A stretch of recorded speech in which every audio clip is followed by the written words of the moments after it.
एक साधी भोळी दिसणारी मुलगी तिने एका तरुण मुलाबरोबर असा धक्कादायक प्रकार केलाय त्याने संपूर्ण महाराष्ट्र हादरलाय. सांगली जिल्ह्यामधील एक मुलगा मुंबईमध्ये इंटरव्ह्यूसाठी गेला. त्या दिवशी त्याचं संपूर्ण आयुष्य बदलणार होतं. त्याला मोठी नोकरी लागणार होती. मुंबईमध्ये उतरल्यानंतर तो थोड्या वेळ एस टी स्टँडवरती बसला, पण त्यावेळेस त्याच्या बाजूला एकदम साधी भोळी दिसणारी मुलगी येऊन बसली. त्या मुलाला वाटलं ती साधी भोळी दिसणारी मुलगी गरीब आहे. तो तिला मदत करायला गेला, पण त्या साध्या भोळ्या दिसणाऱ्या मुलीने त्या मुलाबरोबर असा काही धक्कादायक प्रकार केला, त्यामुळं त्याचं संपूर्ण आयुष्यच बर्बाद झालंय. आपण आपल्या समाजामध्ये प्रत्येक स्त्रीचा सन्मान करतो, त्यांना अगदी आपण देवाचा दर्जा देतो. संकटामध्ये सापडलेल्या कोणत्याही महिलेला मुलीला मदत करणं हे आपण आपलं कर्तव्य मानतो. पण त्या साध्या भोळ्या दिसणाऱ्या मुलीने सांगलीमधील त्या तरुणाबरोबर असा धक्कादायक प्रकार केला, त्याचं काही क्षणामध्येच संपूर्ण आयुष्य बर्बाद झालं.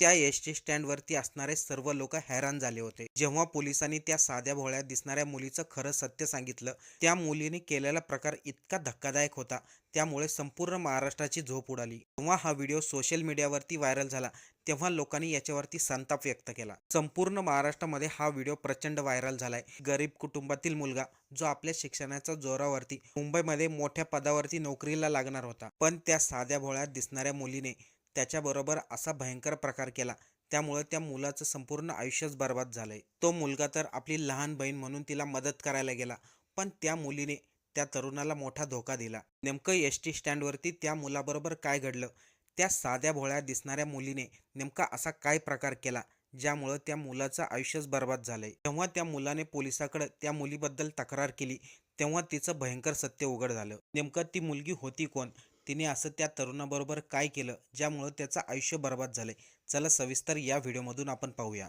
खेड्याच्या मळकट रस्त्यावरती पहाटेची धुके अजूनही रेंगाळलेली होती, पण अमित मात्र पहाटेचा सूर्य उगवण्या अगोदरच उठलेला होता. अमितच्या अंगावरती माती, हातावरती फोड, पण त्याच्या डोळ्यात मात्र एक चमक होती. शेतामध्ये राबणं हे त्याचं रोजचं जीवन होतं, पण आज अमितच्या हातामध्ये कुदळ किंवा फावडा नव्हता. आज त्याच्या हातामध्ये होती एक फाईल. ती फक्त फाईल नव्हती, तर त्याचं उद्याचं घडणारं भविष्य होतं. अमितला वडील नव्हते. आई आणि अमित हे दोघंच घरात राहायचे. आई कधी शेतामध्ये कामाला जायची, तर कधी दुसऱ्याच्या घरी धुणे भांडे करायला जायची. अमितच्या आईच्या मनामध्ये फक्त एकच प्रार्थना होती, तिच्या मुलाला चांगली नोकरी मिळून दे, त्याचा इंटरव्ह्यू एकदम चांगला होऊन दे. अमितला वडील नव्हते, त्यामुळं आईने लहानपणापासून अमितकडे बारकाईने लक्ष दिलं. त्याच्यासाठी आईने रात्रंदिवस कष्ट केले, त्याला शिकवलं. तोच अमित एका मुलीला मदत करायला गेला आणि त्याचं पूर्ण आयुष्यच बर्बाद झालं. अमितचं घर लहान होतं, पण त्याची स्वप्न खूप मोठी होती. शिक्षणासाठी तो लहानपणी गावोगावी चालत गेला. पुस्तके मित्रांकडून उसने घेतली. रात्री घरामध्ये लाईट नसायची, तेव्हा कंदील खाली अभ्यास केला आणि आज अखेर त्याने त्याची पदवी मिळवली. त्याला मुंबईला मोठ्या कंपनीमध्ये नोकरी मिळणार होती, त्यासाठी त्याला इंटरव्ह्यूला जायचं होतं. अमितसाठी ती फक्त नोकरी नव्हती, नोकरी म्हणजे आईच्या हातामध्ये कायमचा सन्मान. त्या नोकरीनंतर त्यांच्या शेतावरती जे कर्ज झालं होतं ते हलकं होणार होतं. पण त्या साध्या भोळ्या दिसणाऱ्या मुलीने दोघांच्याही स्वप्नाचा पार चुरा केला. गावामधून अमितला सांगलीच्या एस टी स्टँडवरती यायचं होतं आणि सांगलीच्या एस टी स्टँडवरून मुंबईला जायचं होतं. प्रवास लांब होता. हातामध्ये फाईल होती, त्याच्यामध्ये त्याचे सर्व महत्त्वाचे कागदपत्र होते. ओळखपत्र होतं, मतदान कार्ड होतं आणि जवळ थोडे पैसे होते. अमितने आपल्याला इंटरव्ह्यूसाठी जे काही डॉक्युमेंट्स लागतात ते सर्व एका फाईलमध्ये ठेवले होते. अमितचा इंटरव्ह्यू सकाळी 11 वाजता होता, पण तो सांगलीमधून रात्रीच्याच बसने मुंबईला निघाला होता, त्यामुळं सकाळी 7लाच तो मुंबईच्या एस टी स्टँडवरती पोहोचला. अमित सकाळी 7 वाजता मुंबईच्या एस टी स्टँडवरती उतरला. त्याला मुंबईमधील फारशी काही माहिती नव्हती. त्याच्या इंटरव्ह्यूलाही अजून 4 तास बाकी होते. त्यामुळं अमितने विचार केला, आपण 3 तास एस टी स्टँडवरतीच बसून राहू. ज्यावेळेस आपला इंटरव्ह्यूचा टायमिंग होईल त्यावेळेस आपण इंटरव्ह्यूच्या ठिकाणी जाऊ. मुंबईचं एस टी स्टँड हे गजबजलेलं होतं. घोषणा, धावपळ, गर्दी हे त्याच्यासाठी जरा वेगळंच होतं. एस टी स्टँडवरतीच अमितच्या मनामध्ये प्रश्नांची उजळणी चालू झाली. तुमची मुख्य ताकद काय? तुम्हाला ही नोकरी का हवी? अमितचं उत्तर पाठ होतं. आईने लहानपणापासून जे कष्ट केले त्या कष्टाचं फळ तिला द्यायचं होतं. पण याच एस टी स्टँडवरती अमित बरोबर तो धक्कादायक प्रकार घडणार होता. अमितला याबद्दल थोडीही कल्पना नव्हती, त्याच्याबरोबर असा काही प्रकार घडणार आहे. अमित तर मुंबईमध्ये आपल्या इंटरव्ह्यूसाठी आला होता, आपलं स्वप्न घेऊन आला होता. इंटरव्ह्यूसाठी 3 तास टायमिंग होता. त्यासाठी अमितने विचार केला, आपण थोड्या वेळ या बस स्टँडवरती बसूनच इंटरव्ह्यूचा थोडा अभ्यास करू. अमित आपल्या पुस्तकांमध्ये पाहत होता. इंटरव्ह्यूमध्ये कोणते प्रश्न विचारले जाणार याच्याबद्दल तो विचार करत होता. पण त्याच दरम्यान अमितच्या बाजूला एक साधी भोळी दिसणारी मुलगी येऊन बसली. एकदम साधी मुलगी होती. तिच्या चेहऱ्यावरती कुठलाही भाव नव्हता. ती मुलगी अमितच्या बाजूला बसली आणि हळूच अमितला दादा म्हणाली. अमित देखील चकित झाला, कारण की तो मुंबईमध्ये नवीन होतं.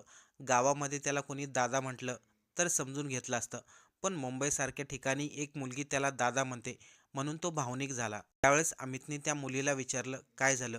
ती साधी भोळी दिसणारी मुलगी अमितला म्हणाली, माझा मोबाईल बंद झालाय, स्विच ऑफ झालाय आणि मला माझ्या आईवडिलांना फोन करायचा आहे अर्जंटमध्ये. त्या मुलीच्या आवाजामध्ये विनवणी होती. काही क्षणभर अमितचं मन दुमडलं. अमितच्या डोळ्यासमोर लगेचच आईचा चेहरा आला.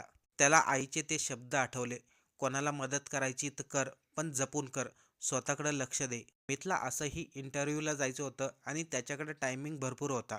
त्यामुळं अमितला त्या साध्या भोळ्या मुलीला मदत करायला काहीच अडचण वाटली नाही. पण त्याच मुलीमुळं अमितचं संपूर्ण आयुष्यच बर्बाद झालं. अमित लहानपणापासून गरिबीमध्ये वाढलेला. आईने रात्रंदिवस कष्ट करून त्याला शिकवलं होतं आणि आज मुंबईमध्ये त्याला मोठ्या कंपनीमध्ये इंटरव्ह्यूला बोलवलं होतं. मुंबईसारख्या मोठ्या शहरामध्ये अमितला कोणी दादा म्हटलं हे त्याच्यासाठी खूप महत्त्वाची गोष्ट होती. आणि आज अमित आनंदीही होता, कारण की आज त्याचा फायनल इंटरव्ह्यू होता. याच्या अगोदर त्याचे 2 इंटरव्ह्यू झाले होते. या इंटरव्ह्यूमध्ये त्याची सॅलरी फिक्स होणार होती. सांगलीमधून आलेल्या अमितचं आयुष्य आज बदलणार होतं. त्या मुलीमुळं अमितच्या आयुष्याला असा काळा डाग लागला, तो कधीच निघाला नाही. त्या साध्या भोळ्या दिसणाऱ्या मुलीने अमितकडे विनंती केली, माझा मोबाईल स्विच ऑफ झालाय, मला माझ्या आईवडिलांना फोन करायचा आहे. प्लीज दादा, तुमच्या मोबाईलवरतून माझ्या आईला फोन लावून द्या. अमितलाही त्या मुलीकडे पाहून दया आली, म्हणून अमितने आपल्या खिशामधील मोबाईल काढून त्या मुलीच्या हातात दिला. त्या मुलीने देखील आपल्या वडिलांचा नंबर टाईप केला, आपल्या वडिलांना फोन लावला, पण फोनमध्ये आवाज येत नव्हता. अमित त्या बाकावरती बसलेला होता. मुलगी उभा राहून वडिलांना फोन करत होती, पण आवाज येत नसल्यामुळे ती थोडी अमितपासून दूर अंतरावरती गेली. कधी आपल्या पुस्तकामध्ये लक्ष देत होता, तर कधी त्या मुलीकडे लक्ष देत होता. त्या एस टी स्टँडवरती गर्दी एवढी होती, ती मुलगी पाहताच क्षणी कुठेतरी गायब झाली. ती मुलगी कुठं दिसत नाही म्हणून अमितच्या छातीमध्ये धडधड वाढली. अमित त्या एस टी स्टँडवरती जोरात ओरडला, अरे माझा मोबाईल, ती मुलगी कुठे गेली? तेवढ्यामध्येच अमितच्या खांद्यावरती कोणीतरी धक्का दिला. त्याची बॅग हिसकवली तर कोणीतरी त्याच्या खिशामधील पाकिट काढून घेतलं. अमित बरोबर हे सर्व काही क्षणामध्येच घडलं. मुंबईच्या बस स्टँडवरती एवढी गर्दी होती, त्याला काहीच सुचलं नाही. अमित तिथे ओरडत होता, अरे माझी बॅग, माझा मोबाईल कोणी पळवला? लोक ऐकत होते, पाहत होते, पण अमित जवळ कोणीही थांबत नव्हतं. बस स्टँडवरचा आवाज त्याच्या हृदयांच्या ठोक्यापेक्षा आता मोठा वाटू लागला. अमित अक्षरशः थरथर कापत होता. तो एका बाकावरती बसला. इंटरव्ह्यूसाठी त्या बॅगेमध्ये सर्व कागदपत्र होती. तीच बॅग पळवली. खिशामधील पाकिटही गायब झालं. खिशामध्ये पैसे नाही, फोन नाही. अमितच्या डोळ्यामध्ये टचकन पाणी आलं आणि अमित एस टी स्टँडवरतीच रडू लागला. त्याच्या मनामध्ये विचार आला, आता आईला काय उत्तर द्यायचं? फोन कसा करू? पैसे कोणाकडून घेऊ? अमित त्या बाकावरून उठला आणि एका कोपऱ्यामध्ये जाऊन उभा राहिला. लोक त्याच्याकडे पाहत होती. अमित त्या एस टी स्टँडवरती विचार करत होता, आता मदत कोणाकडे मागावी? अमितच्या चेहऱ्यावरचं दुःख पाहून एका व्यक्तीने विचारलं, काय झालं? तेव्हा अमितने त्याच्याबरोबर जो काही प्रकार घडला तो सर्व सांगितला. त्या व्यक्तीने अमितला धीर दिला. घरी आईला फोन लावून दिला. अमितने आईला आपल्याबरोबर काय घडलं सर्व सांगितलं. आईने तिकडून शब्द दिला, काळजी करू नको, सर्व व्यवस्थित होईल, तू अजिबात टेन्शन घेऊ नको. अमितचे पाकिटसुद्धा गायब झालं होतं, म्हणून त्या व्यक्तीने अमितला काही पैसे दिले आणि पोलीस स्टेशनला त्या मुलीच्या विरोधात तक्रार द्यायला सांगितली. अमितने पोलीस स्टेशनला त्या मुलीच्या विरोधात तक्रार दिली.